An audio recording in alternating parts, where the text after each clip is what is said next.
Bonjour à tous, bienvenue sur l'antenne de Public Sénat. Les collectivités ont décidé de s'engager pleinement dans la lutte contre le réchauffement climatique. Public Sénat a décidé également de s'engager auprès d'eux ici pour ce sommet mondial territoire climat, premier grand rendez-vous avant celui du mois de novembre, bien entendu, à Paris. Il s'agira de cette fameuse COP 21, ce grand rendez-vous sur le climat.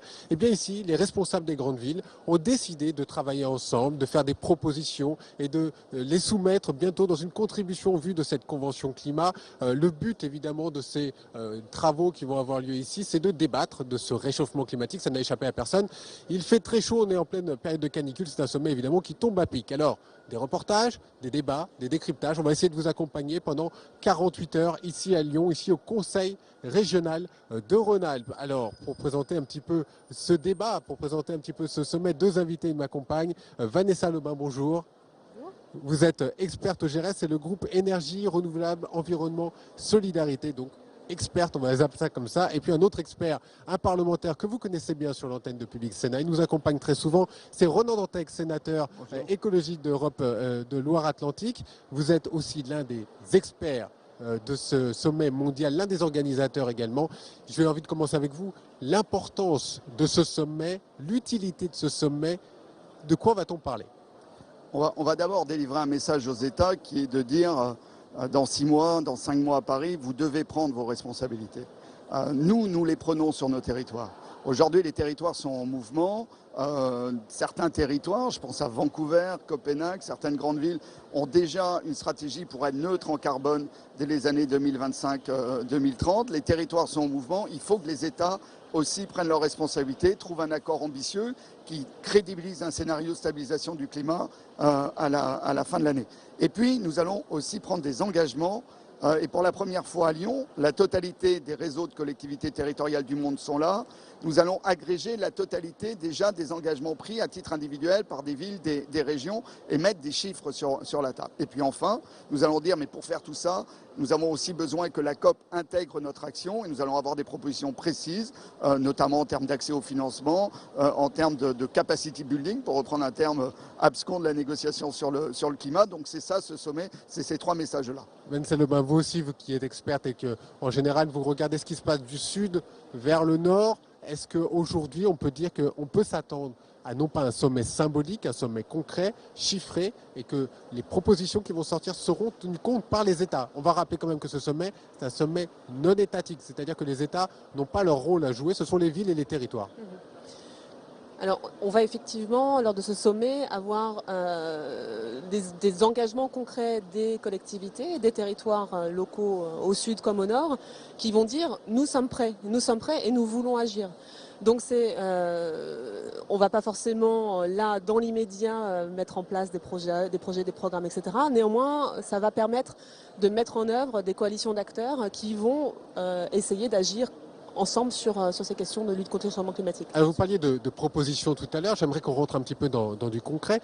À quoi est-ce qu'il faut s'attendre comme proposition? Qu'est-ce que les villes, les territoires peuvent dire aujourd'hui? Sur quels engagements? Ronan Dantec. Alors, tout d'abord, je ne l'ai peut-être pas assez dit, ce n'est pas qu'un sommet des villes et des territoires. C'est-à-dire, c'est un sommet de l'ensemble de la communauté mondiale non étatique. Sont là associations, les ONG, les entreprises, les syndicats, les entreprises, les 9 groupes majeurs reconnus par l'ONU depuis Rio. Et que donc, c'est bien finalement la communauté mondiale non gouvernementale qui se réunit à Lyon pour délivrer des messages. Et cette capacité aussi de tous ces acteurs à discuter, à travailler ensemble, est un point extrêmement important et assez nouveau dans les négociations internationales où chacun faisait plutôt son lobbying de manière séparés en ne parlant pas avec les autres groupes. Ce qu'on doit attendre, c'est quand même que le résultat de Paris intègre la question territoriale. Si vous reprenez Kyoto, par exemple, le texte de Kyoto ne fait absolument pas mention au territoire, ne parle que des engagements des États, un peu des enjeux économiques, en aucun cas des territoires. Or, les territoires, c'est la vie quotidienne. La vie quotidienne, c'est la grande masse des émissions de CO2. Donc, ce que nous allons dire, c'est qu'il faut conforter les territoires dans leur développement durable. Nous allons faire un lien très fort aussi entre développement et climat, puisqu'il y a 2 négociations cette année, les ODD, les objectifs de développement durable à New York, en septembre, puis la négociation Très sur important le climat. aussi, New York, parce qu'on parle beaucoup de Paris, mais New York, c'est très important. S'il n'y a pas d'accord à New York sur le développement, il n'y aura pas de dynamique pour Paris, oui. C'est évident. Ce qui veut dire, en fait, par exemple, très concrètement, que nous allons mettre sur la table des outils pour que l'argent du climat, le fonds vert et d'autres fonds qui vont se développer, aillent dans les territoires, là où ils sont les plus utiles. Donc ça veut dire aider les collectivités à monter leurs projets, leur donner des garanties financières pour qu'elles puissent emprunter. Ça va être des propositions très techniques, très précises qu'on veut retrouver, nous, dans le texte final de la négociation. Donc ça peut être sur quoi? Sur le gaz à effet de serre? On peut s'impliquer encore sur quel domaine, Vanessa Lemain?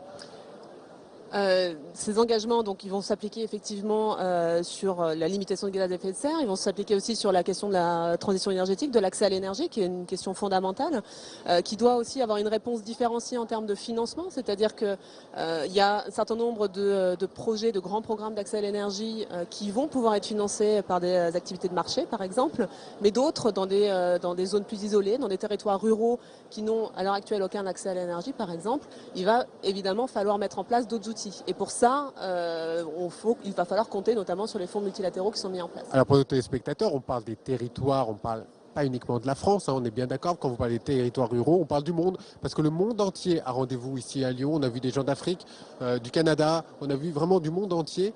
Et vous avez des spécialités par rapport au Sud, c'est-à-dire les pays du Sud et notamment aux pays d'Afrique. On voit par exemple que les pays d'Afrique sont souvent aussi en pointe sur ce domaine, alors que certains pays du Nord ne le sont pas. Alors il y a effectivement certains territoires en Afrique qui sont des territoires vraiment en avance dans la prise en compte des enjeux climatiques et dans la gestion, ce qu'on appelle la gestion intégrée des ressources naturelles.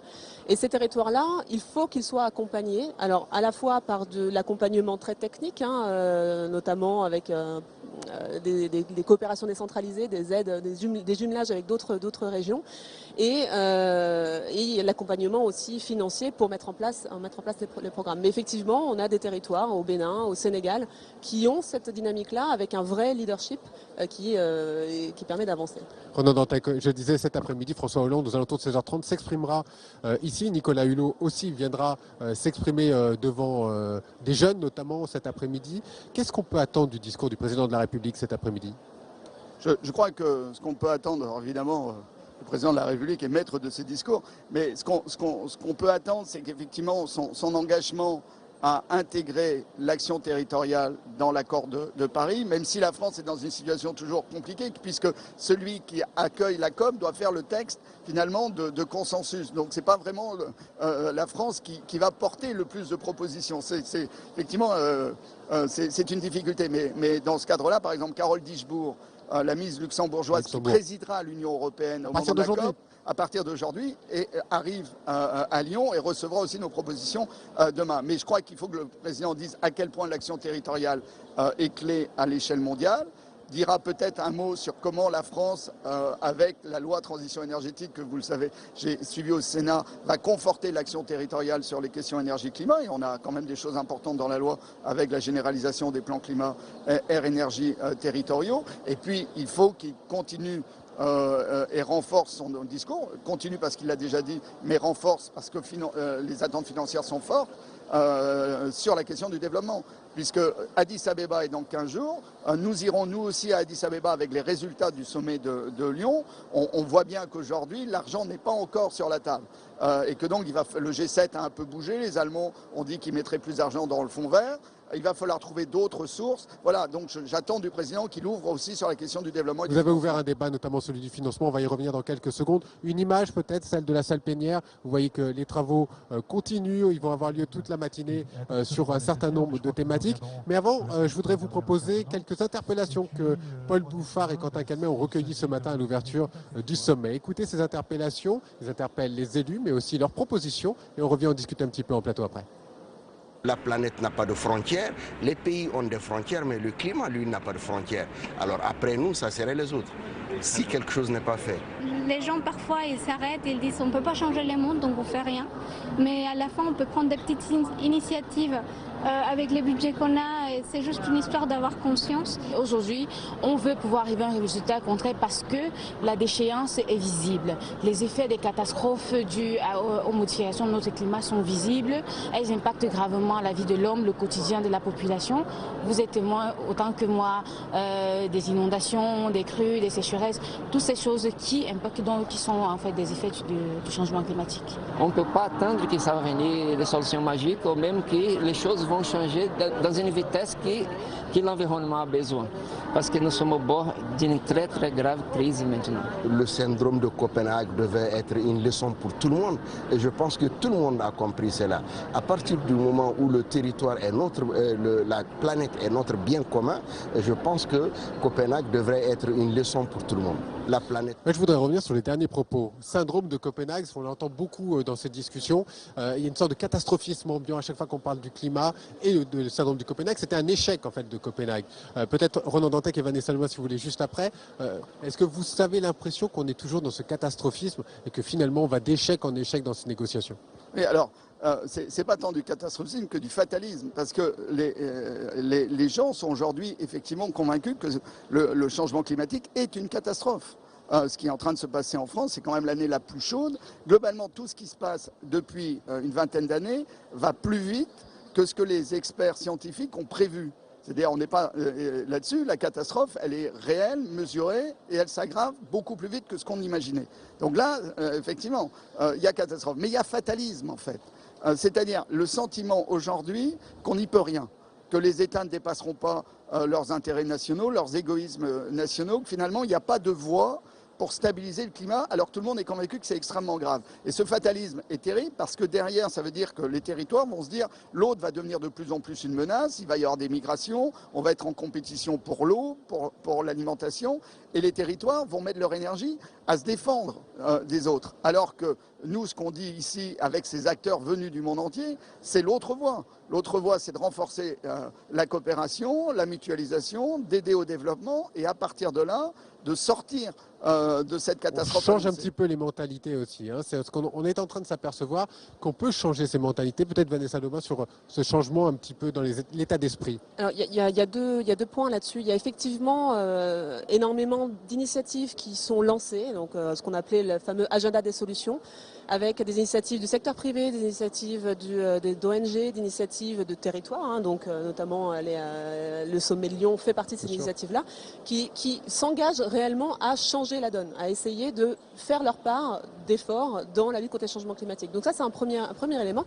Et on pourra en parler tout à l'heure peut-être. Il y a eu dernièrement un débat planétaire mondial sur l'énergie et le climat qui a mobilisé des centaines de citoyens à travers le monde. Et on se rend compte que les citoyens eux-mêmes, que ce soit à Kaboul, que ce soit à Bamako, que ce soit en France, ont réellement conscience du changement climatique et des impacts que ça aura sur leur vie. Et donc, ils ont conscience aussi de l'urgence à agir. Donc, il y a une changement de mentalité. Vous parliez du financement tout à l'heure, Ronan Dantec. Est-ce que finalement, l'argent, ce n'est que le cœur nucléaire, le cœur, sans employer un petit peu dans un langage un petit peu différent, mais est-ce que c'est le cœur de ce débat, c'est l'argent et le financement ? Oui, mais sans non plus être misérabiliste. Par exemple, je crois que pour le Nord, pour l'Europe aujourd'hui, pour beaucoup de pays, l'argent est là. Il s'agit vraiment de l'utiliser.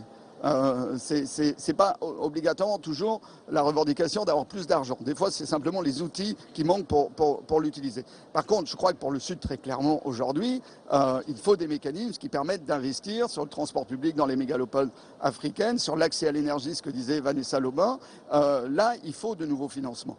Et derrière ces financements, c'est un message de fraternité. C'est-à-dire de dire, on est tous membres de cette petite planète et on va tous agir ensemble face à un défi qui nous concerne tous. C'est-à-dire, vraiment, je pense que Paris est un enjeu majeur en termes d'imaginaire collectif. Paris ne va pas tout résoudre. Ce n'est pas une seule COP qui peut tout résoudre. Mais Paris va dire, dans un monde qui se durcit, avec les affrontements en Ukraine, en Syrie, au Yémen, et la liste n'est pas exhaustive, est-ce que Paris dit des grandes puissances qui se remettent autour de la table pour créer des dynamiques de régulation. Et c'est ce qu'a dit le Premier ministre chinois à Paris hier. C'est à peu de choses près ces termes. Où est-ce que Paris, finalement, conclut sur le fait que les crispations sont telles qu'on n'est plus capable de réguler. En ce sens, Paris est un enjeu absolument majeur et bien au-delà même de la crise climatique. Vanessa Lebin, avant de regarder un reportage sur une initiative locale, peut-être sur ces genres d'initiatives qu'on peut promouvoir, vous avez des idées très précises sur lesquelles vous voulez faire émerger, un ou deux exemples très précis sur une ville peut-être ? En termes d'initiatives, notamment d'accompagnement des territoires du Sud, donc Ronan Dantec parlait finalement de solidarité climatique du Nord vers le Sud, c'est vraiment ça l'enjeu à l'heure actuelle. Il y a des initiatives qui sont liées à ce qu'on appelle la planification territoriale climat, qui sont vraiment essentielles pour permettre aux territoires, notamment les territoires les plus vulnérables, de commencer à prendre en compte les enjeux climat dans leur propre planification locale. Et donc ça fait partie des initiatives qui vont permettre d'avancer. Alors justement, initiative locale, il y en a une qui a été prononcée en Rhône-Alpes, ça date de 2010, c'est dans le parc du Pilat, dans la région Rhône-Alpes, je vous le disais, le Condrieu très exactement, qui a fait le choix d'un village solaire, ça s'appelle le Solaire Villageoise, c'est un reportage de Samia Déchir, Julie Hulin, regardez, on en discute juste après. La commune des Haies ressemble a priori à n'importe quel autre village du parc du Pilat, mais à y regarder de plus près, des reflets attirent l'œil sur les toitures. Voilà, devant nous, les installations qui ont été posées sur les locaux de la mairie, le Préau, et sur la salle des fêtes. Ça, ce sont les panneaux posés sur les bâtiments publics, avec l'école et la cantine. En tout, 500 mètres carrés de panneaux solaires répartis sur 8 bâtiments. C'est la première centrale villageoise de France. L'idée de départ, créer un projet impliquant les citoyens dans la transition énergétique. Mais malgré un dossier solide, grâce à une étude financée par la région, il n'a pas été simple de trouver les 176 000 € nécessaires. C'est une démarche où il a fallu vraiment casser les rochers pour avancer. Et à tous les niveaux, au niveau administratif, au niveau judiciaire, au niveau des statuts, et puis au niveau du financement, où on n'a pas trouvé de banques qui ont suivi, alors que les revenus qu'on avait étaient fixes sur une vingtaine d'années. C'était une garantie qu'aucune entreprise peut donner. Eh bien non. Un tiers du projet sera donc financé grâce à une SAS, une société par action simplifiée. En tout, 166 actionnaires, habitants du village ou de la région, ont mis la main à la poche et certains sont même allés plus loin. Je vais vous mener chez Monique et Gérard Janet, qui sont des privés et qui ont loué leur toiture pour notre projet. On va y arriver, c'est ici. Bonjour Monique. Sur les 8 panneaux solaires, tous posés par des entreprises locales, la moitié équipe le toit de particuliers, moyennant un loyer de 180 € par an. Une contrepartie modeste. Pour ce couple, la motivation n'était pas financière. Être à l'initiative de projets innovants, c'est intéressant. Et sensibiliser les gens de cette manière sur l'écologie, quoi. Il faut penser à nos enfants. Et c'est vrai que chaque fois qu'on voit des toits, on dit c'est dommage que dès qu'on construit une maison, comment se fait-il qu'on n'ait pas cette possibilité tout de suite. Mais c'est vrai que le coût est tellement élevé au titre individuel, alors que là, quand on mutualise, c'est beaucoup plus intéressant. La centrale villageoise produit l'équivalent de la consommation électrique d'une trentaine de foyers revendus à EDF. Elle devrait rapporter 22 000 € par an, de quoi financer d'autres projets environnementaux.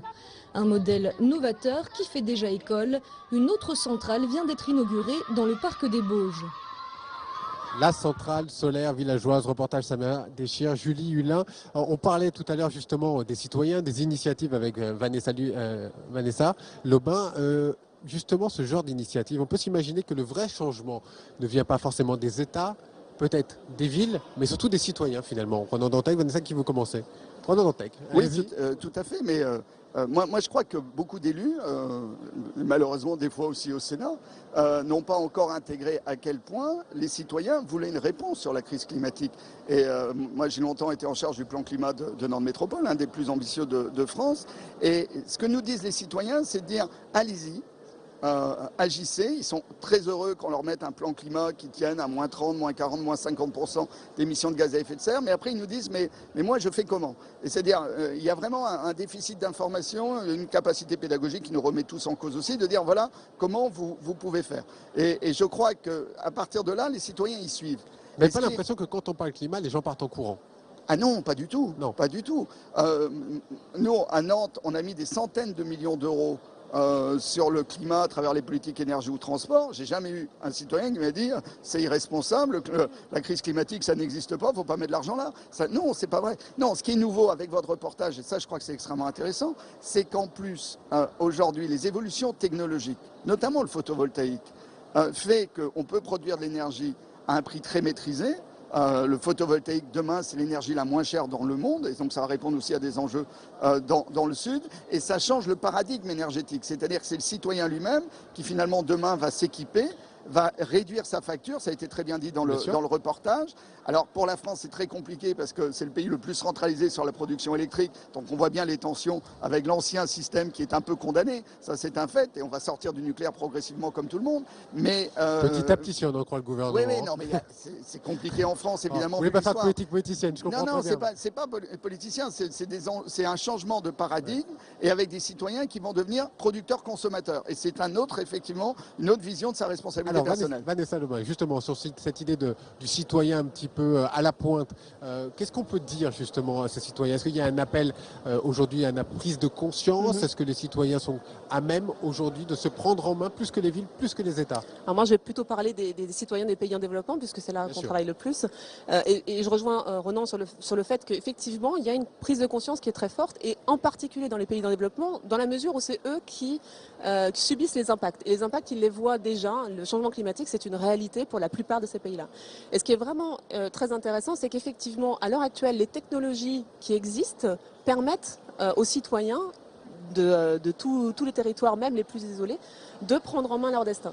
Et on le voit notamment sur certains de nos projets, par exemple en Afghanistan, on est dans les montagnes du centre, on est dans des territoires ruraux avec relativement peu de transfert technologique, mais les citoyens eux-mêmes se sont appropriés une technologie de maison bioclimatique, et il y a des réplications spontanées. Voilà, sans nous, on n'a plus besoin maintenant d'accompagner les artisans pour qu'ils mettent en place ces mesures de maison bioclimatique. Donc c'est vraiment très intéressant parce qu'on peut aller vraiment très loin maintenant dans la diffusion de mesures d'efficacité énergétique, d'accès à l'énergie renouvelable, etc. Et c'est là où on se rend compte que finalement les idées des citoyens, les idées des villes, des territoires vont peut-être plus vite que les décisions gouvernementales. Merci beaucoup Vanessa Lebrun, merci beaucoup Ronan Dantec. Et merci à Public Sénat pour sa mobilisation sur le sommet. Voilà, on essaiera d'accompagner en tout cas jusqu'au mois de décembre pour la COP21 bien évidemment. Je vous propose une autre initiative, un autre reportage qui a également été réalisé par Julie Hulin et Samia Déchir. Ça s'appelle le défi national. Vous allez voir, on va pouvoir faire baisser sa consommation d'énergie grâce à ce fameux défi. Regardez, reportage. Éteindre la multiprise, régler son thermostat, dépoussiérer les radiateurs, tous ces gestes sont devenus une habitude du quotidien pour Elisabeth et sa famille. Bonjour Elisabeth, comment allez-vous? Ça va très bien, et vous? Ça va, merci. Alors comment s'est passé le défi dans votre équipe?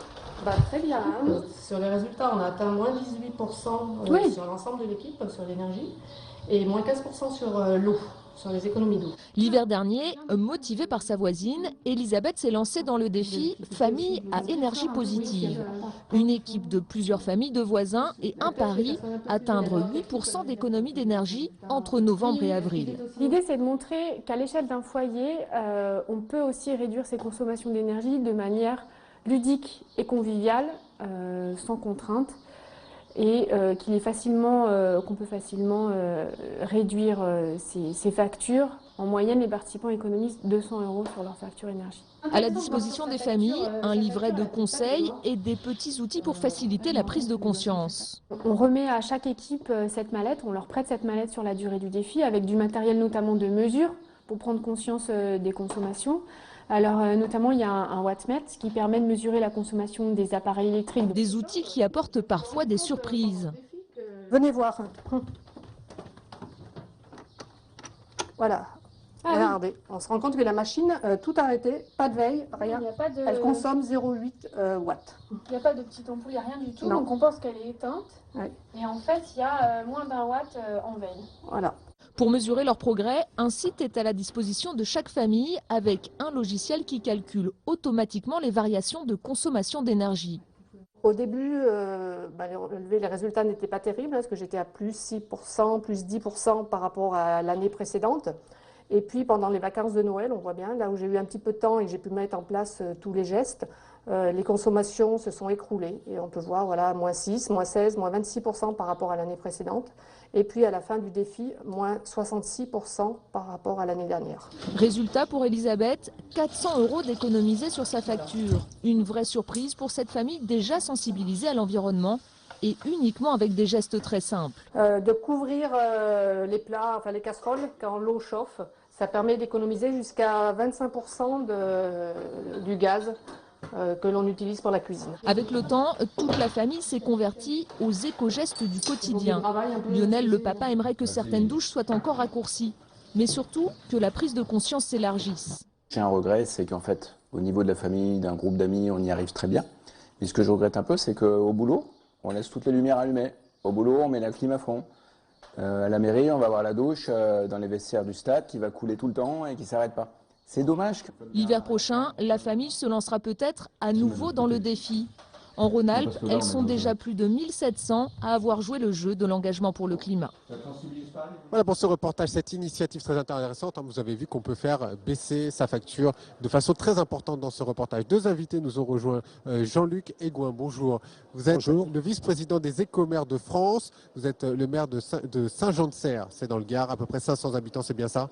C'est exact, petit village au centre du Gard. Et vous nous expliquerez quelles sont les initiatives que vous voulez promouvoir. À vos côtés, Mathieu Orphelin, porte-parole de la Fondation Nicolas Hulot. Bonjour. Bonjour à vous. Merci d'avoir répondu à notre invitation. Peut-être une image, évidemment, dans la salle plénière pour vous dire que les travaux continuent. Il y a des ateliers un petit peu partout ici au sein du Conseil régional de Rhône-Alpes. Mais nous, on va débattre un petit peu justement sur ces initiatives citoyennes et plus largement, évidemment, sur l'avenir de la planète, du réchauffement. Parce qu'il fait très chaud, plus de 40 degrés à peu près à Lyon aujourd'hui. Peut-être d'ailleurs, on va commencer avec vous, Mathieu Orphelin. Aujourd'hui, cette canicule que l'on voit très forte sur la France pendant plus de 10 jours, elle surprend. Et en même temps, c'est peut-être le meilleur agent pour pouvoir parler de la planète et du réchauffement climatique. Oui, ça permet de faire de la pédagogie, d'expliquer aux gens ce que nous disent les scientifiques. Les scientifiques nous disent des périodes de canicule, comme celle qu'on a eue en 2003, comme celle qu'on a aujourd'hui en France, vont se répéter très souvent dans les prochaines années si jamais on continue à émettre autant de gaz à effet de serre qu'aujourd'hui.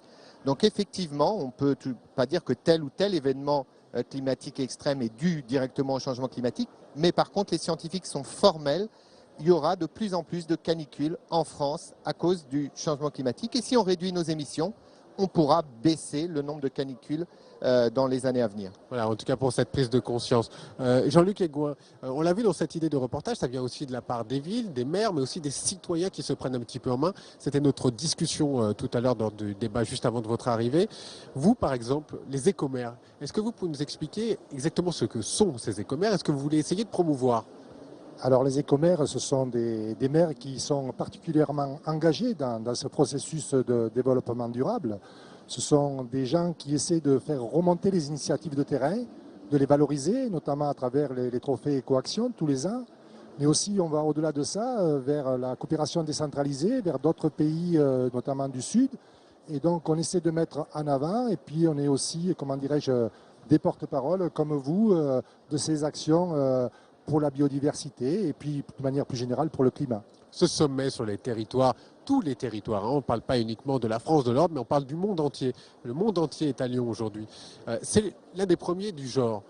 Ça permet aussi de faire prendre conscience que les villes, les territoires sont là pour aider les nations. C'est un peu ça l'idée?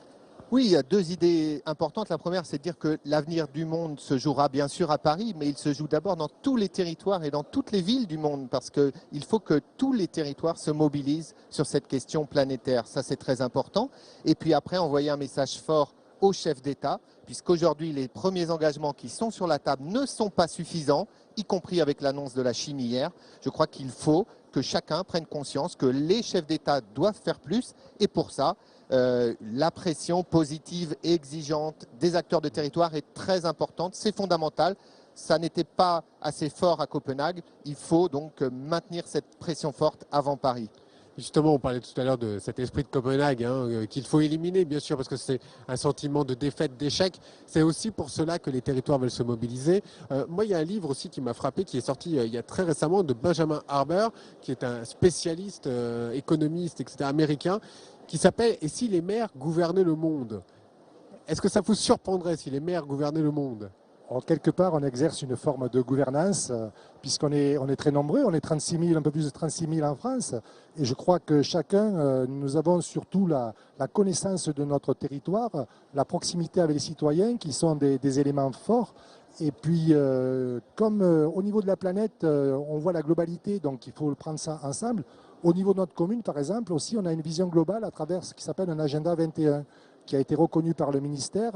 C'est-à-dire que nous avons un audit de notre commune aux finalités du développement durable, ce qui nous permet de voir où on en est, vers où on peut avancer et de projeter nos actions futures par rapport à ces finalités-là, donc qui sont effectivement tournées maintenant essentiellement vers le climat, puisque c'est l'état de notre planète. Vous vouliez intervenir, Mathieu Orphelin ? Oui, il ne faut pas oublier que les maires et puis toutes les collectivités locales décident de toutes les activités qui vont fortement impacter les émissions de gaz à effet de serre, les transports, l'habitat, l'urbanisme. Et donc, dans chaque décision des élus locaux, il faut aujourd'hui que cet aspect impact sur le climat soit bien pris en compte, parce que le changement climatique, c'est la menace qui pèse sur tous les autres aspects de la société. Je crois que c'est très important, effectivement. Et d'une ville à l'autre, on peut avoir un impact effet de serre dans un rapport de 1 à 10 en fonction des décisions des élus.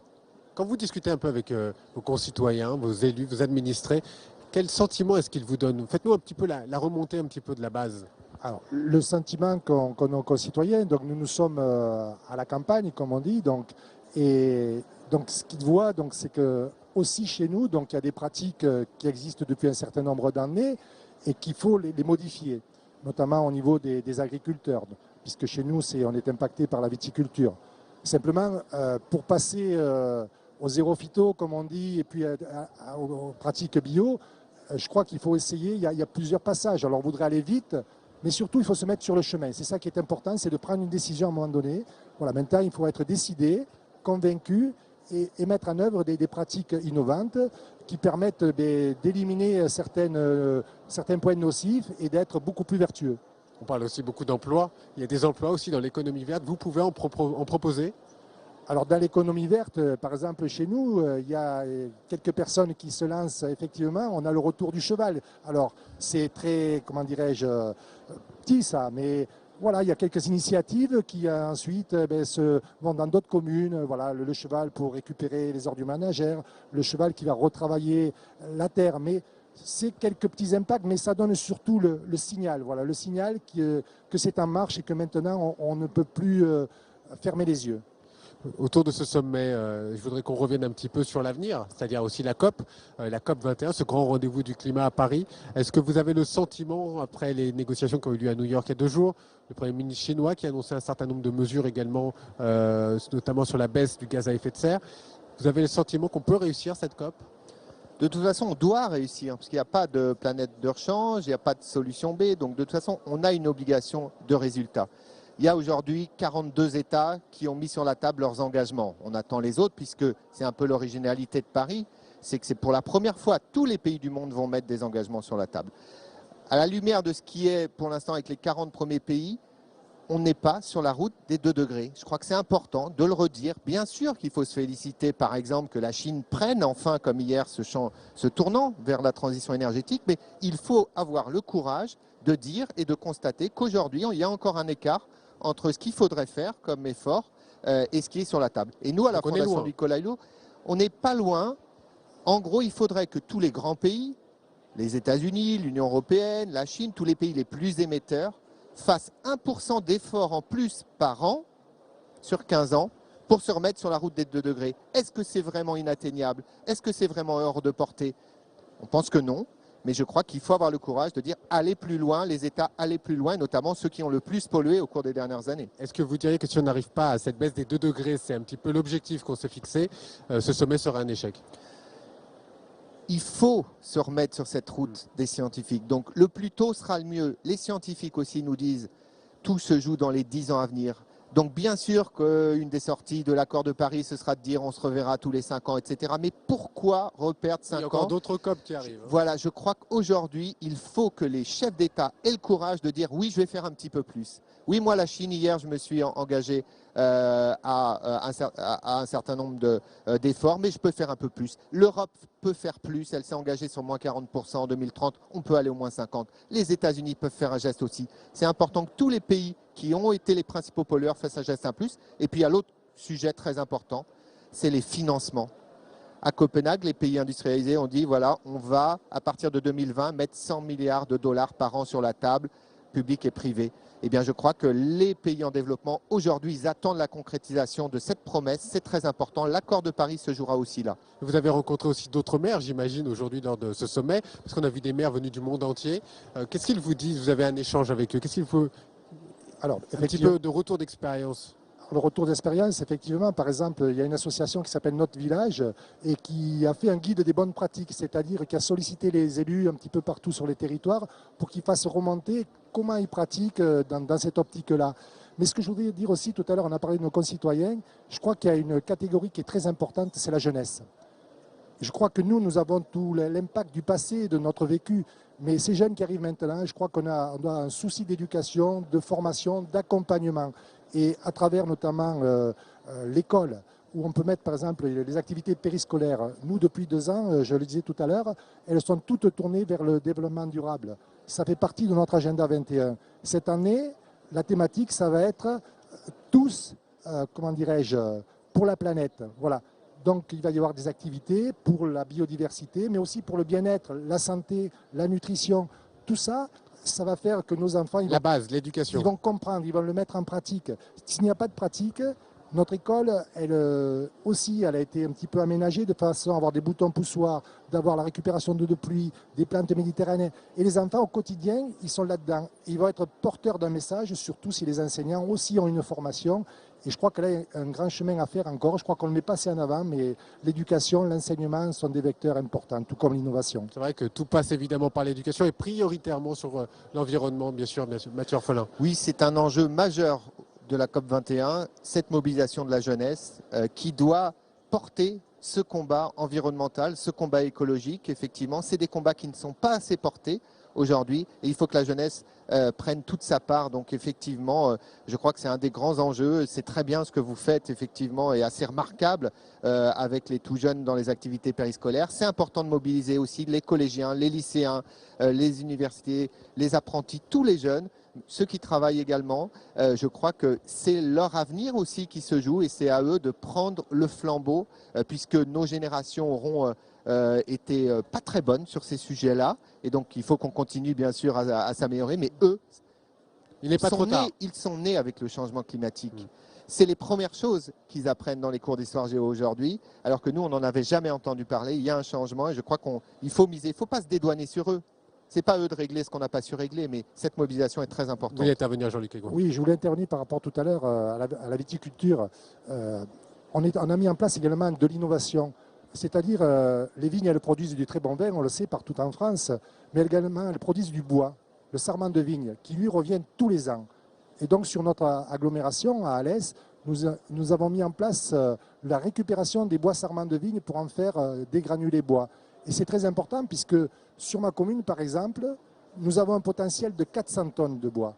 Donc, sur la France, avec les milliers d'hectares qu'il y a, les dizaines de milliers d'hectares, c'est un potentiel énorme qui est totalement inutilisé. Et je crois qu'on le voit bien, les ressources qui sont procurées par l'État ou d'autres organismes aux communes sont en train de baisser, mais nous avons des ressources propres dans nos communes. Essayons de les reconnaître, de les valoriser. Juste une dernière question. Vous avez entendu récemment Ségolène Royal, qui va venir cet après-midi bien entendu, qui disait que les grandes messes onusiennes, c'est plus là où vont se prendre les décisions. Finalement, qui remettait un petit peu en cause cette fameuse COP21 en disant que, comme vous l'avez précisé, que tout venait des citoyens et venait de la base. Qu'est-ce que vous en pensez? Est-ce que vous êtes d'accord avec son constat? Elle a fait un constat qu'on peut partager de déconnexion du monde des négociations avec le monde réel. Mais ce n'est pas le temps de poser ce débat. À la Fondation, on dit que finalement la réponse, c'est si jamais il y a un accord, un bel accord à Paris, c'est une bonne réponse que c'est important. Donc il y a des vraies questions sur les processus de négociation, sur la place des citoyens dans tout ça. Je crois que c'est des vraies questions, mais ce n'est pas le temps de les poser. On verra ça le 15 décembre en fonction des résultats de Paris. Mais je crois que plus de démocratie... Il faudra quand même se poser la question de ces grandes messes. Oui, mais pour l'instant, de toute Copenhague. façon... Oui, mais là, je vous dis, ce n'est pas le moment de se poser cette question-là, qui est une vraie question, mais on se la posera le 15, décembre. Vous avez raison, mais pas de langue de bois. Je crois qu'elle a posé des questions. Tous ceux qui ont participé à des COP dans les dernières années savent qu'effectivement, il y a un certain nombre de questions qui peuvent se poser, mais chaque chose en son temps.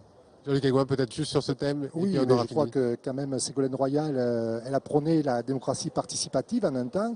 Et je crois que on ne peut pas faire sans ça, donc sans prendre la pulsation auprès des populations, des associations, des acteurs du territoire. Alors c'est pas toujours simple, surtout en ces temps qu'on appelle de crise.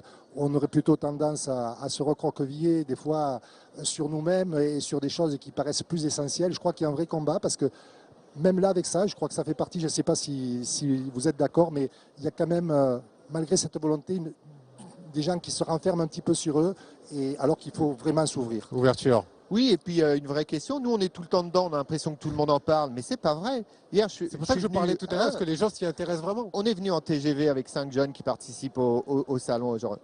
Ils ont fait toute la rame de TGV hier. Ils ont demandé aux gens, est-ce que vous savez ce que c'est que la COP 21 ? Eh bien, il y a même pas un quart des gens dans le train qui savaient ce que c'était que la COP 21. Ça nous montre cette... Parce que la priorité, elle n'est pas là et que peut-être il y a un défaut aussi de communication sur ce genre de sommet, bien entendu. Voilà, il faut qu'on en fasse un grand enjeu. Il faut qu'on explique que toutes les questions, que le changement climatique, c'est des problèmes de santé, c'est des problèmes de faim dans le monde, c'est des problèmes d'alimentation, c'est des problèmes d'équilibre géopolitique, etc. C'est ça qu'il faut aussi qu'on explique aux gens. Laurent Fabius avait même dit que c'était une question de guerre ou de paix. Bien sûr. Bien sûr, je crois qu'il y a aujourd'hui beaucoup de conflits entre pays qui sont exacerbés par les questions liées au réchauffement climatique. Votre dernier mot, Jean-Luc Aigouin. Il y a une problématique qu'on n'a pas abordée, mais qui est inhérente à tout ça, c'est celle de l'eau quand même. C'est quand même une problématique très importante à travers le monde et qui effectivement va peut-être déchaîner la guerre de l'eau, peut-être à un moment donné.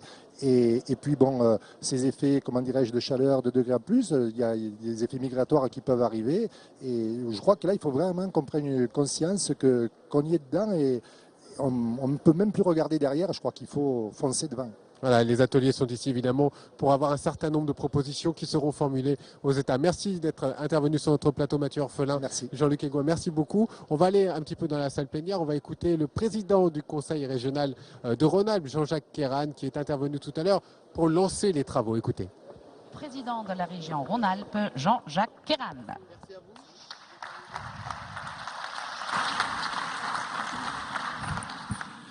Madame la ministre, chère Annick Girardin, mesdames et messieurs les représentants des États fédérés, des régions, des villes, mesdames, messieurs les représentants des organisations non gouvernementales, je suis très heureux de vous accueillir aujourd'hui dans notre hôtel de région Rhône-Alpes pour cette session d'ouverture du sommet mondial climat et territoire qui est un prélude à la COP 21 qui se tiendra à Paris fin novembre. Cet événement important que nous organisons participe de la mobilisation générale pour parvenir à des engagements très forts de la communauté internationale. Nous avons connu, pour ceux qui participaient en particulier comme moi, une grande déception à Copenhague en 2009. Les sommets qui lui ont succédé n'ont jamais été à la hauteur des espérances, mais aussi des enjeux. Raison de plus pour nous exprimer ici, durant ces 2 jours, avec force. C'est donc le début d'une histoire qui doit s'écrire ici. Soyez certains que nous en avons pleinement conscience. En effet, si nous n'agissons pas pour freiner le changement climatique, pour contenir la hausse des températures sous les 2 degrés d'ici 2050, comme le recommande le GIEC, nous courons à la catastrophe. Le défi est donc immense, il n'est pas insurmontable. Ce défi n'est pas seulement scientifique ou même économique, il est social, il est culturel, donc il est éthique. Il est intimement lié à l'histoire de l'humanité que nous avons en partage, à la question des droits humains, et je pense notamment aux populations les plus vulnérables de notre planète. Pour relever ce défi, en novembre prochain, lors de la COP21, les États doivent parvenir à un accord international sur le climat. Un accord ambitieux, juste, équitable, durable. La présidence française de la COP21 s'est fixée comme objectif d'aboutir justement à un accord universel, contraignant, avec un cadre financier qui permette d'assurer la transition vers des économies bas carbone et résilientes. Les acteurs non étatiques, les collectivités territoriales, les organisations économiques, sociales, environnementales, spirituelles ont pris la mesure des enjeux. Avec vous tous, qui les représentez ici, notre rencontre doit être une contribution majeure à l'agenda des solutions. C'est bien là notre ambition, l'ambition de ces 2 journées. La période des grands discours est révolue. L'heure est à l'action, l'heure est à la décision, nous le savons. Nous pourrons le constater cet après-midi et demain après-midi aussi, quand viendront la présentation des engagements et des propositions. C'est de cette façon que nous voulons accompagner, soutenir la dynamique des négociations internationales en cours. Notre rencontre est inédite par son ampleur. Je veux le dire aujourd'hui avec force, les gouvernements ne sont plus seuls. Nous sommes porteurs des attentes de la société mondiale dans sa diversité, mais unis par une conscience commune. Nous sommes aussi porteurs d'engagements concrets et c'est ce qui fait l'originalité de ce sommet. Ces engagements, pour une part, ils seront quantifiés. Ils donneront une idée du niveau d'effort très important que nous sommes prêts, dans nos responsabilités de collectivités territoriales notamment, à amplifier pour réaliser les enjeux de la COP21. Longtemps, la question du climat a été envisagée comme un coût plutôt que comme une opportunité. Nous savons, car nous le vivons au quotidien sur nos territoires et aussi dans la proximité avec nos concitoyens, que le problème est justement aujourd'hui le coût de l'inaction. Et plus encore, c'est l'investissement dans la croissance verte, mais aussi dans la préservation de la biodiversité qui est trop souvent oubliée, que nous pourrons trouver des sources de croissance, d'emploi et de bien-être. Vous le savez, l'un des grands enjeux de la COP21 sera le financement de la lutte contre le réchauffement climatique et donc le financement de l'adaptation. Nos engagements devront porter sur ce sujet. Je pense notamment aux actions de coopération de nos collectivités et je salue les très nombreux représentants, notamment des pays africains, qui sont des régions africaines qui sont ici et qui, Madame la Ministre, participent à l'Association internationale des régions francophones. Ces engagements ne pourront être tenus sans un accès à des financements internationaux. Pour conclure, je veux rappeler que la vocation de notre sommet est d'apporter un soutien collectif, un soutien décisif à la réussite de la COP21. Nous savons que ce que nous entreprendrons s'étendra sur plusieurs générations, raison de plus pour franchir une étape décisive. Permettez-moi un rappel historique. C'est ici, en Rhône-Alpes, pas très loin, à Grenoble, à Visil plus précisément, en 1788, qu'a eu lieu la journée des Tuiles, qui a été l'élément déclencheur de la grande Révolution française. Eh bien, faisons à cette manière et de la même manière une telle journée ici pour enclencher cette révolution indispensable pour le climat, pour la planète. Je vais donc vous renouveler mon message de bienvenue en Rhône-Alpes. Ce sommet a été organisé en un temps très court. Je remercie Ronan Dantec, Bernard Soulages, Benoît Leclerc qui ont été les initiateurs et les chevilles ouvrières. Je suis très heureux que nous y soyons parvenus. Je terminerai en citant les mots d'Ahmed Joglaf, vice-président de la Convention cadre des Nations Unies sur les changements climatiques. Il disait « Si vous voulez marcher vite, marchez seul. Si vous voulez marcher loin, marchez ensemble. » Que les acteurs non étatiques avancent ensemble, aujourd'hui, demain, que les États avancent ensemble à l'occasion de la COP21. Ce sont les vœux que je formule au moment d'ouvrir ce sommet. Bon sommet, bon travail, bonne présence ici en Rhône-Alpes. Je vous remercie. Merci. Voilà pour le discours de Jean-Jacques Ayrault, le président du Conseil régional. Bon sommet, bon travail, a-t-il dit. Justement, des gens qui travaillent, eh bien, j'en ai deux avec moi, deux nouveaux invités. Il y a notamment Yves Mathieu, bonjour. Bonjour. Vous êtes responsable de mission publique, on va expliquer très concrètement, qui s'occupe aussi de l'activité des citoyens pour faire remonter ce que les citoyens veulent faire comme initiative. Et puis un maire, Jean-Paul Brett, bonjour, le maire de Villeurbanne. Vous allez nous dire un petit peu comment, entre vos activités de maire, ce que pensent les citoyens et aujourd'hui l'intérêt de ce sommet pour pouvoir faire avancer cette idée sur le climat. On peut peut-être commencer avec ça si vous le voulez bien. Aujourd'hui, est-ce que vous avez l'impression que vos administrés, Villeurbanne c'est pas très loin d'ici, à côté de Lyon, ont envie qu'on leur parle du climat ? Je ne sais pas s'ils ont envie qu'on leur parle de climat, mais nous avons envie de leur en parler. Voilà. Donc je retourne un peu votre question, et c'est ce que nous faisons dans une ville comme Villeurbanne depuis déjà de nombreuses années, c'est-à-dire que la préoccupation, on appelle le développement durable, plan climat, énergie territoriale, en fait, tout ce qui relève de ces préoccupations qui sont au cœur d'une réunion comme celle d'aujourd'hui, nous les portons, nous essayons de les porter avec volonté, c'est évident, mais surtout avec persuasion, parce que sur un territoire, l'action de la collectivité qui dirige, la municipalité en l'occurrence, elle est importante, mais à elle seule, on rejoint après peut-être ce que vous direz après, elle ne suffit pas. Donc nous devons agir sur nos propres services, sur ce que nous faisons.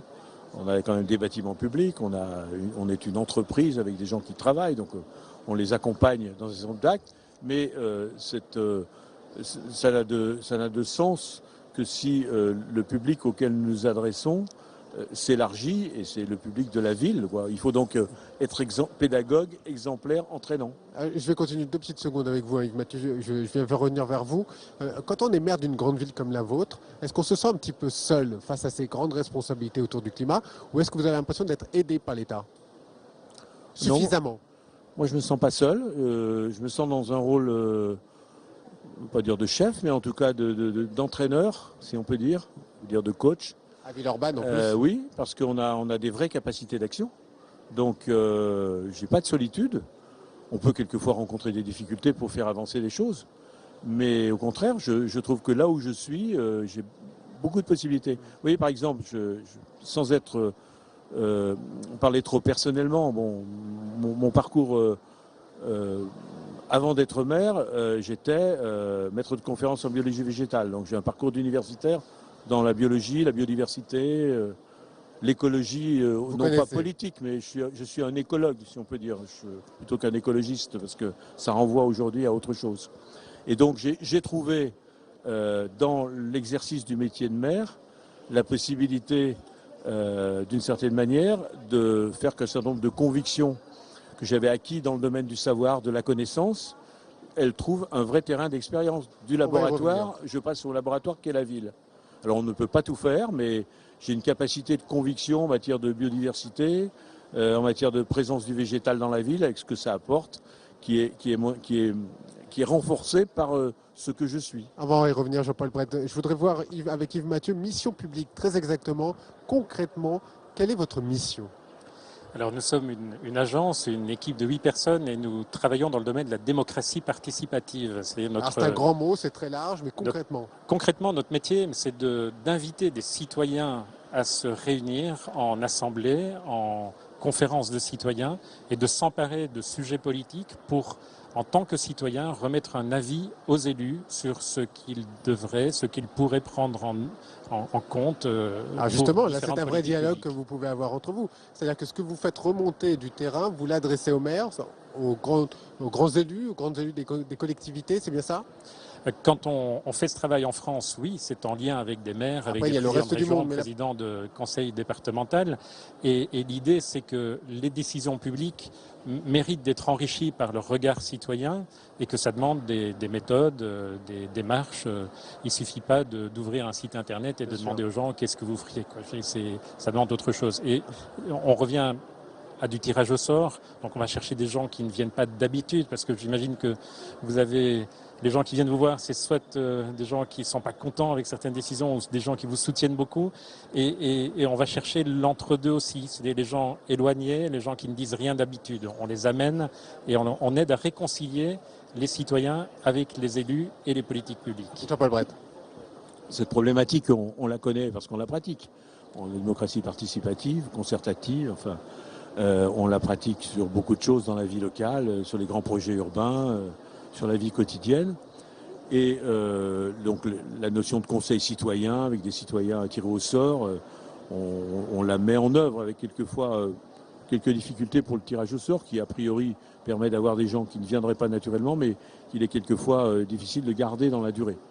En tout cas, sur la problématique développement durable, on ne l'a pas fait, mais on est en train de le mettre en place. On va mettre en place un conseil de développement local de développement durable, avec cet objectif-là, qui est que des gens qui n'y viennent pas naturellement, alors évidemment ça sera le panel de gens qui seront là qui va donner un sens à cela, ça sera de les associer à ça. Alors, et l'objectif est de ne pas avoir que, je dirais, des professionnels, entre guillemets, développement durable. C'est le but, parce qu'il faut essayer de faire. Parce que sinon, on est dans un milieu clos, on a des organisations de protection de la nature avec lesquelles on a de bonnes relations. Vous êtes d'accord si on dit qu'il faut ouvrir les portes et les fenêtres?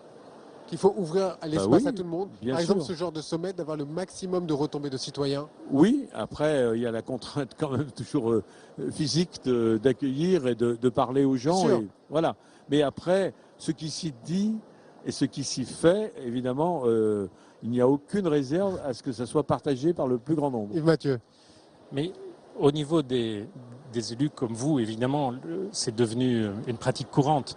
La question qui se joue avec la conférence climat, c'est 196 gouvernements qui négocient entre eux à Paris. Et comment on amène la voix des citoyens du monde sur la table de négociation? Parce qu'aujourd'hui, les citoyens n'y sont pas. Comment vous faites? Alors, nous avons, avec l'aide de la Commission nationale du débat public, le Danish Board of Technology et la conférence climat de l'ONU, nous avons, le 6 juin dernier, organisé le même débat dans 76 pays différents en associant 10 000 citoyens du monde. On a eu dans des pays comme les Fidji, l'Afghanistan, le Népal, le Mali, l'Inde, les États-Unis, le Canada, la France, et donc il y en a eu 76 en tout, 10 000 citoyens qui ont répondu aux mêmes 30 questions. On les a mis dans la position de négociateurs en disant si vous étiez à Paris en décembre, quelles seraient vos décisions en matière de financement, en matière de priorité? Et on a le résultat, donc c'est la plus grande opération de démocratie participative jamais organisée à l'échelle planétaire, et on a maintenant les résultats. Alors si vous pouviez nous donner en tout cas les 2-3 priorités qui sortent justement de ce grand panel. Première chose, il n'y a plus aujourd'hui une opinion publique du Sud, une opinion publique du Nord. Les citoyens du monde, quel que soit le pays, sont d'accord sur plusieurs choses. La première, c'est que la question du changement climatique est une préoccupation majeure pour plus de 8 personnes sur 10. Ce n'est pas un sujet accessoire. La deuxième, c'est qu'ils se sentent en tant que citoyens partie prenante des solutions. Ils n'attendent pas que ça se règle ailleurs. Ce n'est pas une question uniquement de gouvernement, ce n'est pas uniquement une question d'adaptation des entreprises. Eux, en tant que citoyens, veulent être dans la solution. Et la troisième chose qui ressort, c'est qu'ils disent aujourd'hui, je veux que mon pays prenne des mesures, même si les autres ne prennent pas de mesures. Donc ça veut dire aussi, que si je vous entends bien, François Hollande avait dit, je veux des résultats peut-être contraignants en vue de la COP21. Contraignants, ça veut dire que ça va contraindre des pays à faire beaucoup plus d'efforts. Donc les concitoyens aussi vont devoir faire des efforts. Vous pensez que nous sommes prêts à faire ces efforts-là? Jean-Paul Bret? Moi, j'adhère à ce que je viens d'entendre. Après, peut-être j'y mets un peu de relativisme quand je vois quelquefois les comportements humains dans une ville. Donc entre ceux qui énoncent une volonté, qui disent qu'ils sont prêts, il y a quelquefois un décalage entre des pratiques quotidiennes. Hein. Voilà, c'est pas faire preuve de ma part de manque d'optimisme. Vous donnez votre sentiment d'élu qui... On le voit bien sur les problèmes de tri, par exemple, y compris dans son immeuble, comme on a quand même des gens qui sont encore à côté de la plaque, alors que les choses sont relativement faciles à faire. On le voit dans le rapport à l'espace public, dans une ville où les questions de propreté, de choses comme ça, ne sont pas toujours faciles. Il y a un vrai décalage encore. Disons qu'on constate quelquefois, c'est-à-dire que la même personne qui dit oui, il faut faire quelque chose sur le changement climatique ou pour ça, il peut à la fois avoir un comportement personnel qui voilà. C'est ça, c'est oui sur le papier, mais dans les faits, c'est compliqué. Une ambivalence qu'on retrouve dans beaucoup de comportements humains. C'est l'automobiliste et le piéton, enfin voilà, il y a beaucoup de... Mais en même temps, ce qui est incontestable, et c'est incontestable, c'est qu'aujourd'hui, cette prise de conscience que vous évoquez à travers ces chiffres et ces réunions, elle est réelle. Et que elle est nouvelle.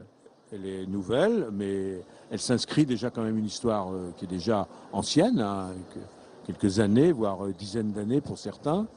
Et là-dessus, il y a une vraie avancée qui se traduit de différentes manières ce secteur-là. C'est incontestable, cela. Mathieu, pour autant... Mathieu, parce que ça, c'est important d'avoir ce dialogue entre vous. C'est-à-dire qu'on parlait de fossé, vous parliez en même temps il fallait relativiser. Peut-être que Mathieu peut apporter aussi son éclairage.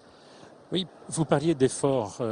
Il y a un changement majeur depuis 2009, la COP15 de Copenhague, c'est que quand on interroge aujourd'hui les gens, et c'est massif, et on le voit dans tous les pays dans lesquels le débat a eu lieu, sur comment ils perçoivent la trajectoire vers une économie qui est sortie de l'économie carbone, eh bien, ils nous disent une chose, c'est que pour eux, c'est une opportunité. Donc ça n'est plus une menace ou un risque, c'est devenu une opportunité. Ça, c'est la première chose. La deuxième chose, c'est que quand on parle de financement, on parle beaucoup de fonds verts, de financement du changement climatique, ils demandent que les collectivités aient accès à ce système de financement, que ça ne soit pas uniquement un financement au niveau des États, mais que des collectivités comme la vôtre puissent aller chercher du financement pour travailler l'adaptation et ça, c'est possible, Jean-Paul Prat? Je ne réponds pas à ça parce que les politiques que nous menons dans ce domaine-là, elles sont quand même des politiques que nous finançons nous-mêmes. Elles dépendent assez peu d'aide ni de l'Europe ni de fonds de financement. Bon, dans une grande collectivité locale, on a une capacité d'agir. Quelquefois, cette capacité d'agir, nous pouvons la mener seuls sans avoir besoin... parce que la complication, c'est quand même monter des dossiers pour avoir des financements. Je veux dire, en termes de déperdition d'énergie, si je peux parler comme ça, c'est quelquefois là au rendez-vous. Hein. Donc voilà. Donc nous, pour mener dans des actions concrètes, que ce soit l'isolation énergétique, que ce soit le changement des lampes, qui est des choses qui ont considérablement changé ces dernières années et qui vont continuer, que ce soit l'introduction de la biodiversité en ville, nous le faisons sur la base de notre volonté politique et avec les moyens qui sont les nôtres, et nous le faisons bien. Jean-Paul Bret, Yves Mathieu, je voudrais qu'on écoute à présent un autre maire, peut-être un maire assez célèbre d'une grande ville, c'est la ville de New York.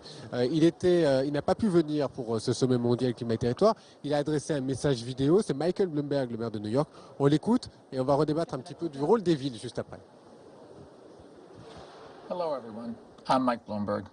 After serving for 12 years as the mayor of New York City, I now have the honor of serving as the UN Secretary General's Special Envoy for Cities and Climate Change.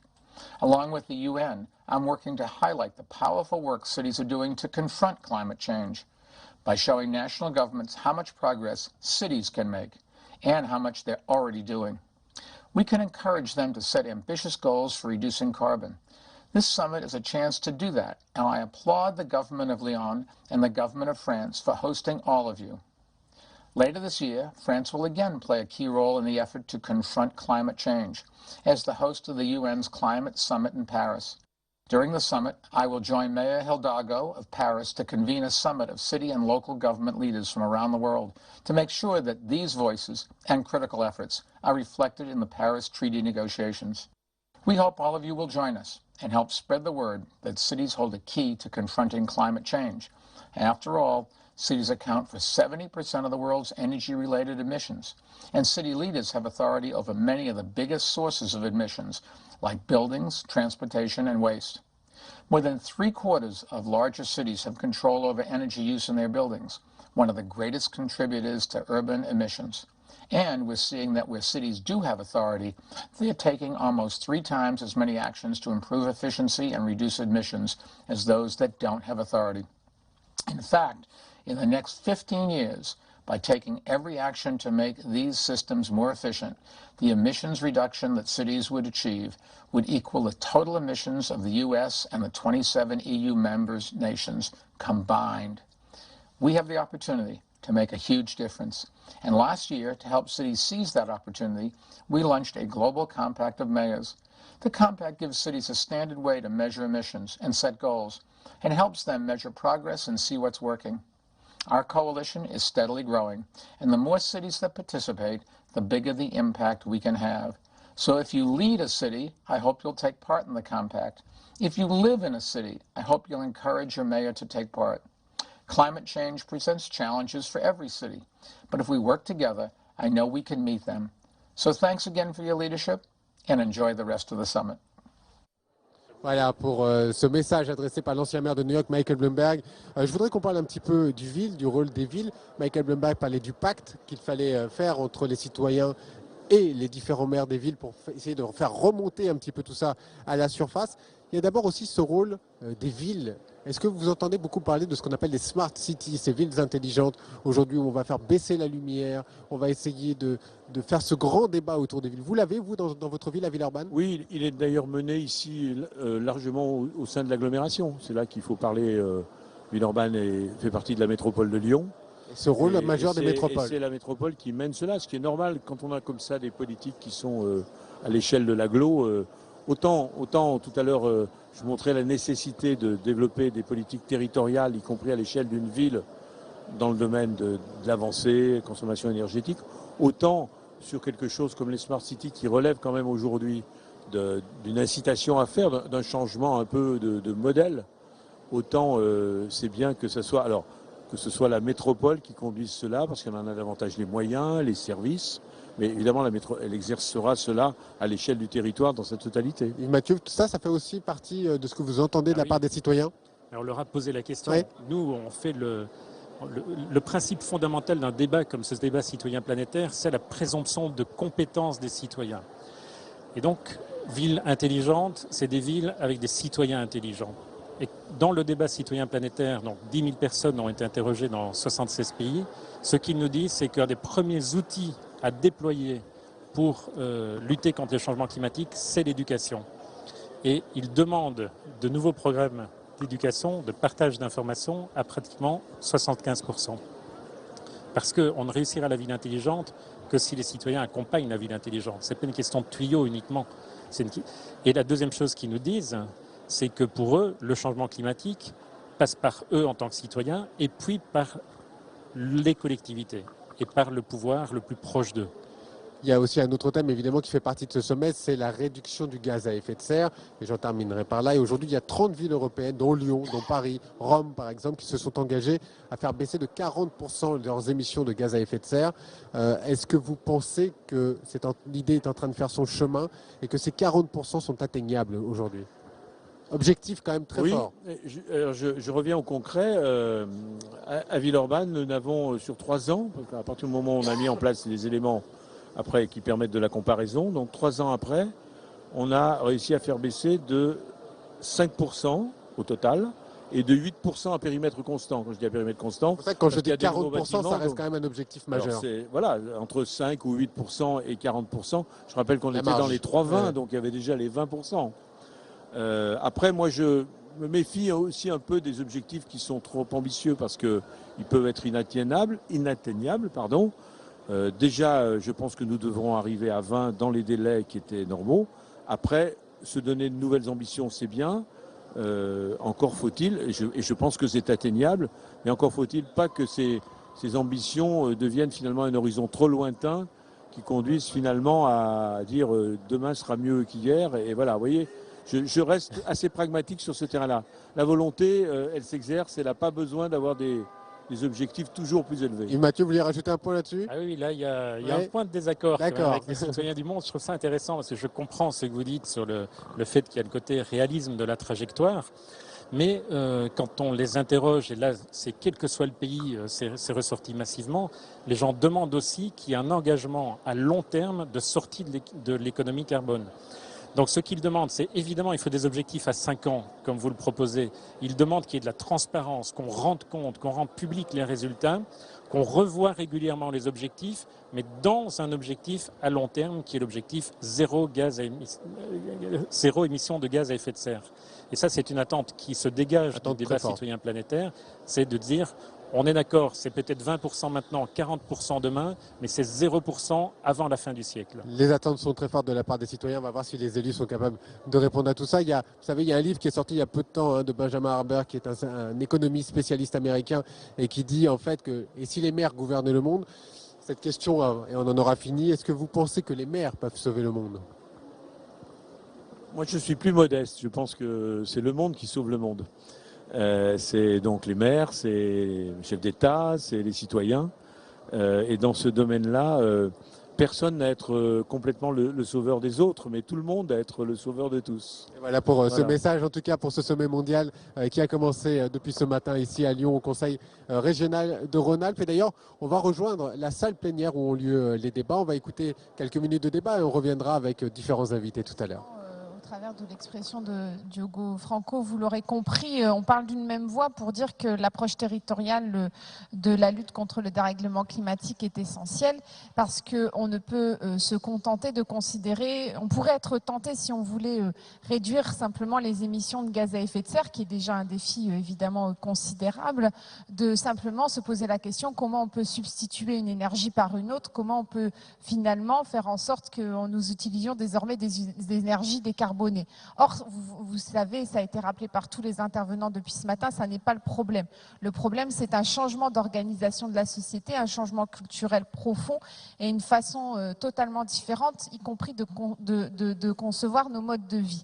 Alors, c'est pour ça que la planification climat a été très importante pour nos régions et nos territoires en France, et c'est pour ça qu'on a choisi de s'atteler à la sobriété, d'abord énergétique, à une réflexion sur les modes de vie, la façon dont nous vivons, à l'efficacité énergétique. Par exemple, dans ma région, 50% des émissions de gaz à effet de serre sont dues à l'industrie, et nous savons que selon nos évaluations, que nous pourrions réduire de 60% la consommation énergétique de l'industrie de notre région juste par des mesures d'efficacité énergétique. Donc déjà, si nous attelions à ça au travers de programmes et de planification, nous voyons que nous pouvons agir considérablement.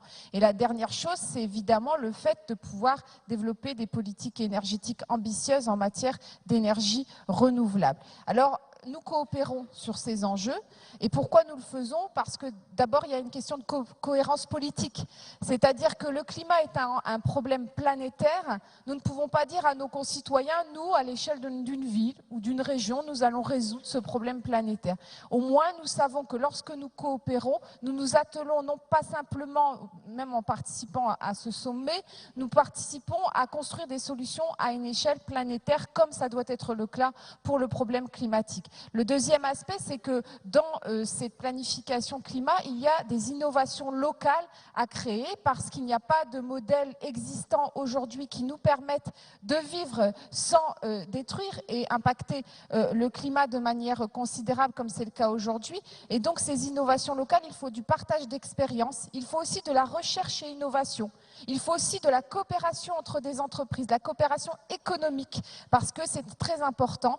Et puis, il y a une dimension aussi qui nous semble déterminante dans ce domaine, c'est le fait de travailler, et Diogo Franco l'a dit, sur l'atténuation des effets du dérèglement climatique sur notre territoire. Et lorsque Diogo Franco parle de sécheresse et de difficultés d'accès à l'eau au Minas Gerais, nous parlons de risque de submersion marine, comme à Dakar d'ailleurs, dans la région Nord-Pas-de-Calais. Donc nous avons lancé avec le Minas Gerais un plan climat que nous avons travaillé ensemble. Nous avions, nous, l'antériorité puisque nous avions travaillé déjà sur un plan climat. Ce plan climat aujourd'hui nous permet de coopérer sur des défis communs dans le domaine agricole, dans le domaine de l'industrie, dans le domaine de la déforestation. Nous menons les mêmes politiques dans nos régions. Enfin, nous allons encore plus demain grâce à l'ADEME, l'Agence française de développement et la Banque publique de développement du Minas Gerais pouvoir encore plus agir dans le domaine. Et ce que nous essaierons de faire, et c'est un vrai défi pour l'avenir, et la COP21 nous permet d'avancer sur ce sujet, c'est de faire en sorte que les acteurs économiques qui sont quand même déterminants dans cette affaire, il n'y a pas que les citoyens, évidemment il faut un plaidoyer des citoyens, il faut une mobilisation des citoyens, c'est pourquoi aussi l'échelle locale est très importante, mais les acteurs économiques de nos territoires sont déterminant. C'est pour ça aussi qu'on avance vers un programme de nouvelles économies décarbonées qui implique pas simplement d'ailleurs le Minas Gerais et la région Nord-Pas-de-Calais, mais aussi la Rhénanie du Nord-Westphalie, mais aussi le Mali, mais aussi les régions malgaches. Donc cette masse de gens, d'acteurs réunis dans des forums qui travaillent ensemble, nous espérons qu'elles pourront faire bouger les lignes dans ces domaines grâce à ces outils comme la planification énergétique. Merci. Merci bien. Donc, 3 éléments importants que vous apportez tous les deux dans les propositions. Un élément qui concerne les outils, un outil qui existe, qui a été mis en place sur une région du Nord, donc qui peut être utilisé aussi ailleurs, bien évidemment en l'adaptant. Hein. Il n'y a pas de choses qui sont transférables comme ça in extenso. Ça, c'est le premier point que je retiens. Le deuxième point, c'est la mobilisation citoyenne qui est absolument nécessaire, mais je crois que nous y reviendrons avec notre dernier intervenant. Et puis, le troisième point, il s'agit de mobiliser tout un territoire et tous les acteurs de ce territoire. Hein. Il n'y a pas de décision à prendre de façon de haut en bas, hein, mais bien mobiliser tous les acteurs, qu'ils soient économiques, sociaux, et puis bien sûr le citoyen de base. Voilà, sans plus attendre, je vais passer la parole à notre troisième intervenante. Donc c'est Madame Marie-Hélène Nedelec, qui est élue à Nantes Métropole. On va aborder avec elle la question de ville durable, là encore très importante dans cette problématique. Oui, bonjour à tous. Donc, c'est vrai que dans les actions de coopération décentralisée que mène Nantes Métropole, c'est important de mettre en avant que ça participe aux actions pour le climat. Lorsqu'on agit pour l'eau, pour l'assainissement, sur les déchets, sur les transports, c'est vraiment des thématiques qui portent de forts enjeux environnementaux. Donc sur notre politique transport, c'est vrai qu'à Nantes Métropole, 1/3 des émissions de CO2 sont causées par les transports. Donc nous savons que si nous voulons agir sur le climat, c'est aussi agir sur les déplacements. Donc je vais prendre l'exemple de la coopération entre Nantes et Agadir qui s'est focalisée sur les transports depuis quelques années. Donc, il y a un pacte d'amitié entre Agadir et Nantes depuis 1993. Donc, c'est une action qui a porté sur la culture, l'éducation et un certain nombre de thématiques. Et depuis 2007, une coopération s'est montée sur les déplacements, avec la mise en place et la formation d'un service municipal chargé de l'aménagement routier et de la préparation. De retour sur notre plateau, ici à l'intérieur du Conseil régional de Rhône-Alpes. Nous interrompons un petit peu les débats qui ont lieu dans la salle plénière pour accueillir 2 ministres. Bonjour messieurs, dames. Je vais commencer, honneur aux femmes bien évidemment, Annick Girardin, secrétaire d'État au développement et à la francophonie. Et à côté de vous, David Hurtel, que j'ai le plaisir d'accueillir, qui est le ministre du Québec de l'Environnement et de la lutte contre le réchauffement climatique. Peut-être honneur aussi aux étrangers qui viennent nous voir ici en France, monsieur le ministre. L'importance de ce sommet mondial territoire-climat, qui est l'un des premiers du genre, en vue de la COP21 qui aura lieu à Paris.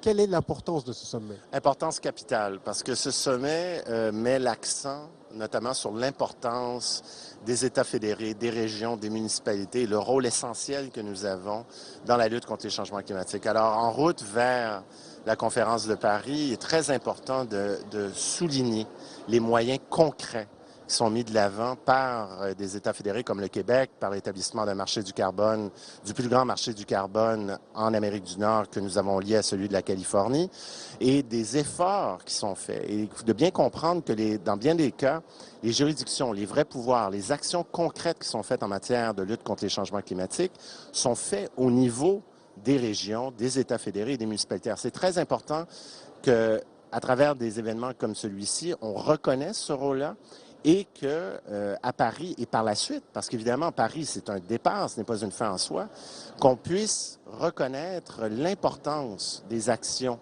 des acteurs comme le Québec, comme les municipalités, comme les régions, et de bien intégrer les préoccupations de ces acteurs-là dans les moyens qui viendront par la suite être mis en œuvre pour effectuer un réel changement dans nos habitudes. Madame Girardin, si on vous dit que Paris, c'est le sommet de la dernière chance, qu'est-ce que vous répondez? Je réponds que oui, Paris est attendu parce qu'à Paris, il est question effectivement de quelque chose d'important. C'est sommes-nous capables, tous ensemble, et c'est là où on reparlera des collectivités territoriales, des villes, sommes-nous capables tous ensemble de sauver l'humanité, parce que c'est de ça dont il est effectivement question à Paris. Allons-nous être suffisamment tous courageux pour signer cet accord ambitieux, universel que nous souhaitons? C'est l'ambition que portera la France en tant que présidence de cette conférence Paris Climat 2015, avec effectivement nos partenaires du Pérou, qui, parce que je vous rappelle qu'on est sur la route de Lima à Paris, avec qui nous travaillons. Aujourd'hui, moi, j'étais très heureuse d'ouvrir cette grande manifestation internationale sur le climat qui regroupe les villes, les collectivités territoriales, parce qu'elles ont à la fois un rôle de témoin et un rôle d'acteur qu'il nous faut absolument reconnaître. Et c'est à force de travail que M. Dantec, M. Soulages ont fait que, pour la parole de la France, ont fait que ces collectivités, ces villes ont été reconnues, y compris aujourd'hui par les Nations Unies, pour être des véritables acteurs de changement. Ah, il va y avoir des propositions très concrètes, une dizaine, nous dit-on, qui vont être mises sur la table, en tout cas en vue de la COP à Paris. Si vous deviez retenir peut-être une priorité aujourd'hui de la part des territoires, ça serait laquelle? Peut-être, Monsieur le Ministre? Je crois que l'important, c'est de reconnaître et que la COP reconnaisse le rôle fondamental des acteurs régionaux, donc des États fédérés, des grandes villes, des régions, dans la lutte contre les changements climatiques. Je crois qu'on a vu ce changement-là commencer à s'opérer à Lima. On voit dans les derniers 12 mois que la reconnaissance du rôle des États fédérés, mais il est important que, oui, c'est sûr qu'à Paris, on parle des juridictions nationales, bien sûr, mais il faut qu'à l'intérieur de la COP en décembre, on voit clairement que l'action concrète doit intégrer ce que font déjà les États fédérés. Alors, secrétaire d'État au développement, bien évidemment, à la francophonie, Canada, évidemment, Québec en particulier, les développements, c'est aussi les pays du Sud. Qu'est-ce que nous, pays du Nord, pouvons faire pour aider les pays du Sud, Madame la secrétaire d'État? Alors, je crois qu'il faut rappeler qu'on est dans une année 2015 très importante au point de vue international et des choix que nous allons faire. Nous écrivons cette année un monde, je l'espère, c'est l'objectif que l'on défend, à zéro carbone et zéro pauvreté, avec le rendez-vous d'Addis Abeba en juillet. Zéro carbone, on n'y est pas encore, hein, Madame. On n'y est pas encore, mais il faut qu'on soit sur ce chemin. C'est un objectif. Et ce n'est pas qu'un slogan, c'est un objectif qui doit rentrer effectivement dans l'action. Et on va rentrer dans l'action en proposant un certain nombre d'initiatives dans le cadre de l'agenda des solutions. L'agenda des solutions, c'est l'un des piliers de cette alliance pour Paris qui regroupe toutes les initiatives, qu'elles soient des collectivités territoriales, des villes, des États fédéraux, des entreprises, des ONG, et qui apportent des réponses, notamment aux pays du Sud, en matière d'électrification à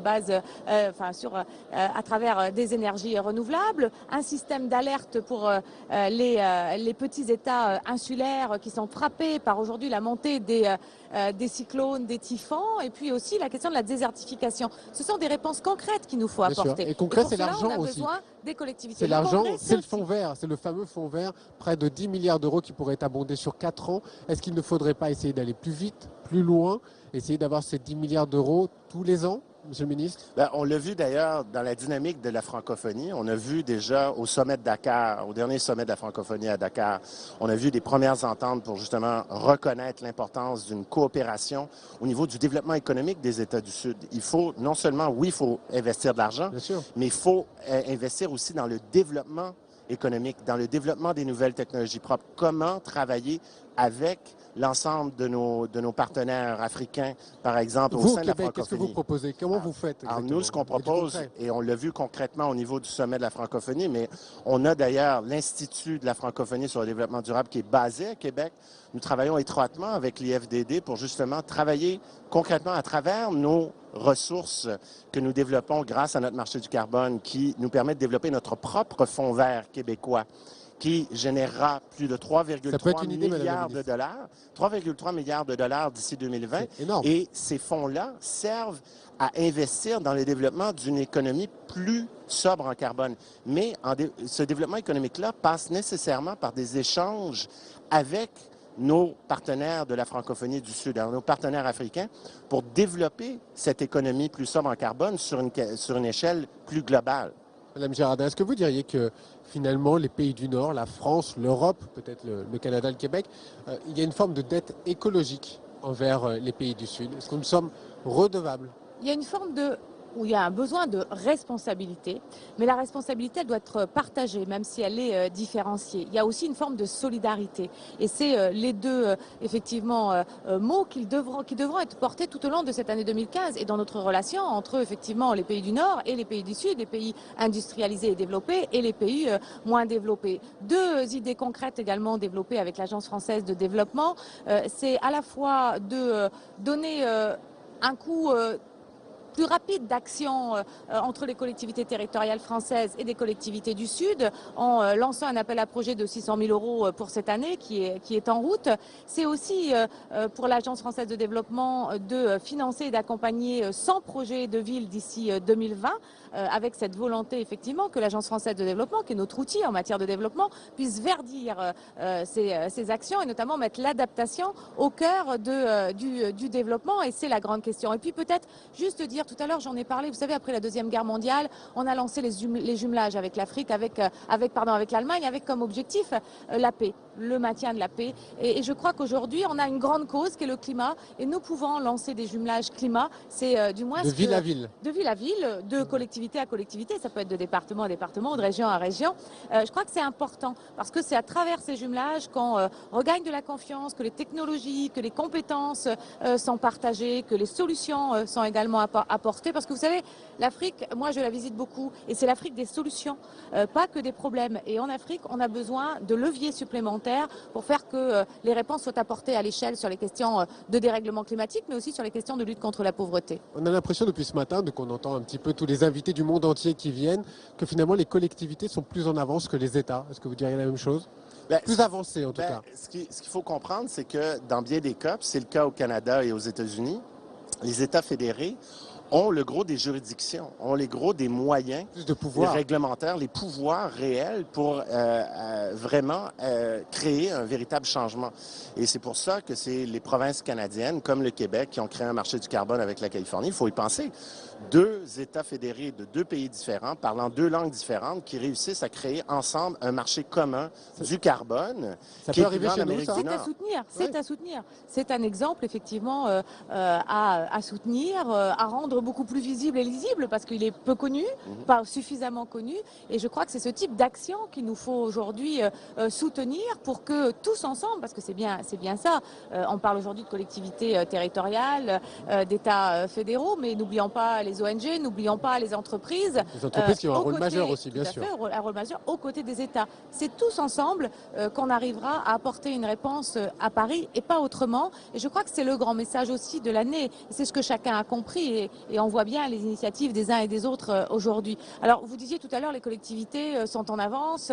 Elles sont dans l'action. Elles sont dans le concret. Alors elles que les États, peut-être un peu moins. Nous sommes dans les choix politiques que nous devons faire. Et je crois que la France, en la matière, se veut exemplaire et c'est ce qu'elle fait actuellement. Si je vous disais ça, c'est qu'il y a une raison aussi. Une ministre de votre gouvernement, Ségolène Royal, ministre de l'écologie, a dit que les grands rendez-vous onusiens finalement n'étaient plus vraiment adaptés à ce genre d'urgence climatique. Est-ce que vous diriez vous aussi cela? Alors nous sommes dans l'urgence climatique. Rien ne va aussi vite que ce qu'on voudrait, parce qu'effectivement, on voit tous les jours de nouvelles catastrophes naturelles. On les appelle naturelles, mais peut-être faudra changer le nom. Des nouvelles catastrophes naturelles. On voit effectivement la désertification, la déforestation, sur les grandes canicules. Alors, on le sent bien aujourd'hui. On le voit aujourd'hui. Alors, il faut être prudent quand même sur l'analyse.